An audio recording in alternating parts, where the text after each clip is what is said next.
CJI D Y Chandrachud की आंखें हुई नम। जज बोले 30 साल में ऐसा कभी नहीं हुआ। सुप्रीम कोर्ट में ममता को तगड़ी डांट, कपिल सिब्बल को पड़ी फटकार। कोलकाता में ट्रेनी डॉक्टर के साथ हैवानियत और मर्डर मामले में हर रोज चौंकाने वाले खुलासे हो रहे हैं। पूरे देश में कोलकाता कांड को लेकर नाराजगी है।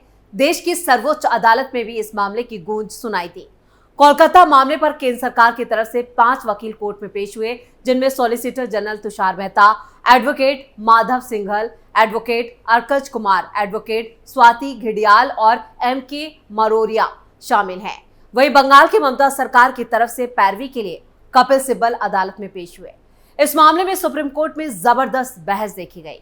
वहीं इस दौरान चीफ जस्टिस डीवाई चंद्रचूड़ की आंखें उस वक्त नम हो गई जब वो मामले की सुनवाई कर रहे थे। उनकी आंखों में गुस्सा भी साफ देखा जा सकता है।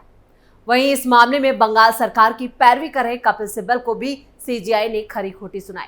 तो क्या कुछ हुआ अदालत में सुनवाई के दौरान, किसने क्या कहा, कैसे ममता सरकार की कोर्ट में हुई भयंकर बेइज्जती, सिब्बल की दलीलों पर क्या रहा सुप्रीम कोर्ट का रुख, सब बताएंगे आपको अपनी इस स्पेशल स्टोरी में। नमस्कार, आप देख रहे हैं कैपिटल टीवी की स्पेशल स्टोरी। आपके साथ मैं हूं परवीन शेख।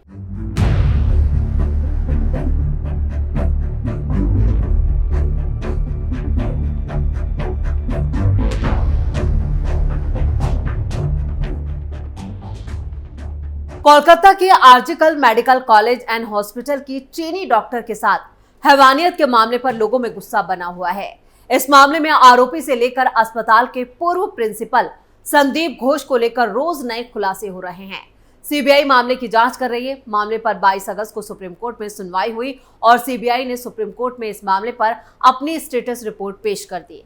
इस रिपोर्ट के जरिए अदालत को बताया गया कि जांच में क्या कुछ सबूत हाथ लगे हैं और इस मामले में राज्य की ममता सरकार ने कैसे लेपापोती की, कैसे सबूतों के साथ छेड़छाड़ की गई और शुरुआत से कोलकाता पुलिस ने कैसे इस मामले को पहले सुसाइड बताया था। यानी शुरुआत से ही इस मामले में ममता सरकार की पुलिस जो थी वो बहुत ही गैर जिम्मेदार रही।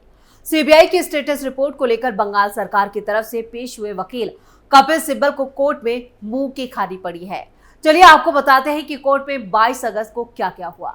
सीबीआई स्टेटस रिपोर्ट पर बड़ा खुलासा, बंगाल पुलिस की कार्रवाई शर्मनाक, कोलकाता कांड में नप गई ममता सरकार। कोलकाता कांड में सीबीआई ने 22 अगस्त को सुप्रीम कोर्ट में अपनी स्टेटस रिपोर्ट दाखिल कर दी।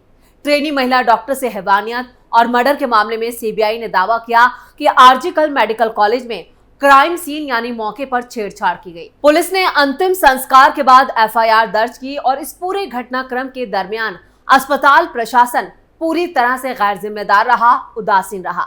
मामले में लीपापोती और पर्दा डालने की भी कोशिश की गई। घटना की जानकारी भी परिवार वालों को देर से दी गई। सीबीआई ने एक एक करके घटना से जुड़े चौंकाने वाले खुलासे अपनी इस स्टेटस रिपोर्ट में किए हैं। सीजेआई डीवाई चंद्रचूड़ ने ममता सरकार की तरफ से पेश हुए सीनियर वकील कपिल सिब्बल से सवाल जवाब किए। वहीं कई बार सिब्बल की दलीलों को खारिज भी कर दिया गया। सीजीआई ने पूछा, डीडी एंट्री के मुताबिक अननेचुरल डेथ सुबह 10:10 पर दर्ज की गई, फिर 11:30 बजे रात एफआईआर दर्ज क्यों की गई? ये बातें परेशान करने वाली हैं। इसी तरह के तमाम सवाल 22 अगस्त को कोर्ट में कपिल सिब्बल से पूछे गए। इसके साथ ही सुप्रीम कोर्ट ने पूछा, पोस्टमार्टम कब हुआ? इस पर सिब्बल ने कहा, शाम 6 से 7 बजे। सुप्रीम कोर्ट ने पूछा, अगर ये ऑन नेचुरल डेथ नहीं थी तो पोस्टमार्टम क्यों किया? सुप्रीम कोर्ट ने कहा कि 9 अगस्त की रात 11:30 बजे एफआईआर दर्ज हुई और यह बेहद चौंकाने वाला मामला है।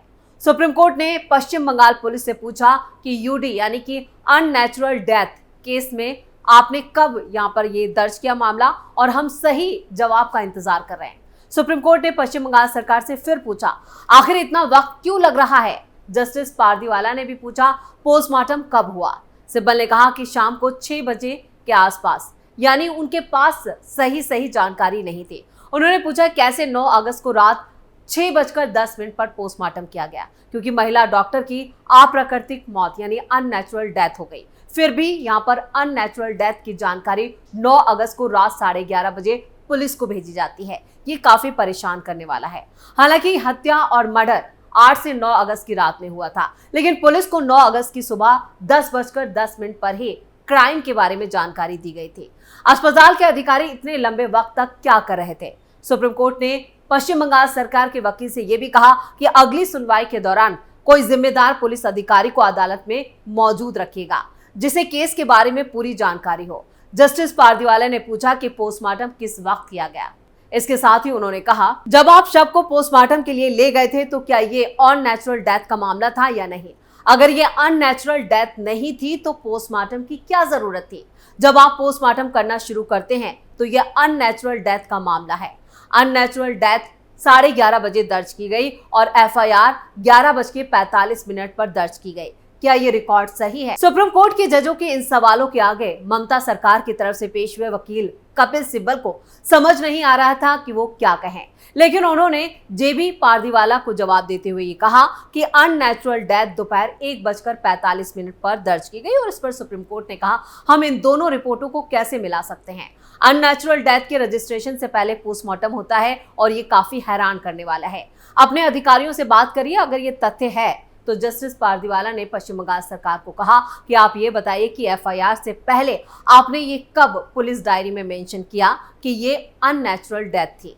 जस्टिस पारदीवाला का कहना था कि जो सहायक पुलिस अधीक्षक हैं उनका आचरण भी काफी शक के दायरे में यानी काफी संदिग्ध है। उन्होंने ऐसा क्यों किया? सिब्बल ने कहा कि वो एक महिला है। CGI ने कहा कि अब अपने दस्तावेज में देखें, पुलिस डायरी में एंट्री सुबह 5:20 की है।